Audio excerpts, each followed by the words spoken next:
श्री अनूप भैया अग्रवाल। धन्यवाद अध्यक्ष महोदय। लक्षवेधी क्रमांक 6। अध्यक्ष महोदय, वितरित केल्याप्रमाणे अध्यक्ष महोदय, माझी आपल्यास विनंती आहे का जरा 2 मिनिटं अधिकचा वेळ घेणार आहे, कारण की लक्षवेधी फक्त माझ्या जिल्ह्यापुरते नव्हे तर पूर्ण महाराष्ट्रात लँड जिहादचे हे प्रकार चालू आहेत, त्या विषयावरील लक्षवेधी अध्यक्ष महोदय।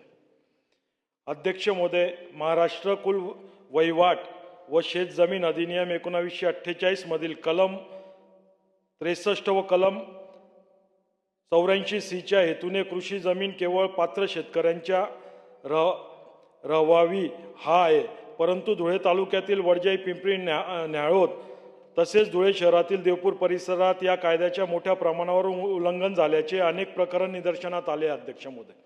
अध्यक्ष महोदय, या सर्व प्रकरणांमध्ये जवळपास मी फक्त एक 14 ते 15 प्रकरणं या ठिकाणी काढून आणलेले अध्यक्ष महोदय।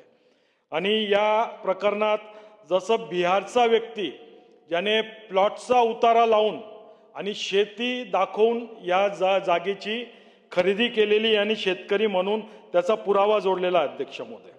त्याचप्रमाणे अध्यक्ष महोदय, या सर्व प्रकरणांमध्ये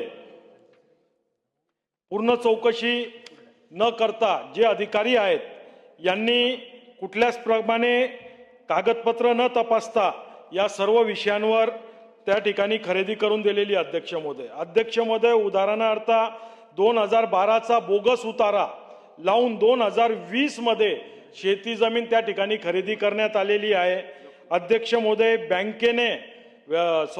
कोर्टाने एका जमीनची किंमत 50 लाखाहून अधिक त्या ठिकाणी दिलेली आहे, परंतु 2 लाखात ती जागा खरेदी करण्यात आली आणि शासनाचा महसूल त्या ठिकाणी बुडवण्यात आला। अध्यक्ष महोदय, एका ठिकाणी असा विषय झालेला आहे, शेत जमीन नेक नामदार गव्हर्नर मुंबई राज्य अशी नोंद असताना सदर जागेत फेरफार नोंद क्रमांक 478 अशा उल्लेख आहे, तरी देखील बनावट कागदपत्रांच्या आधारे सदर नोंद सापडत नाही असे दस्तावेज तयार करून सदर सरकारी भूखंडाची खरेदी विक्री व्यवहार लँड जिहाद करण्यासाठी वापरण्यात आलेली। अध्यक्ष महोदय, सदर व्यवहार पिंपरी गावाच्या सर्वे क्रमांक 108/2 क्षेत्र 0.22 आर मोहम्मद जावेद मोहम्मद शबान अन्सारी विक्रेता हिना कैसर निसार अहमद यांनी या सर्व दस्तावेज खोटे, ज्याची तहसील ऑफिसमध्ये तलाठी ऑफिसमध्ये कुठंच नोंद नाही,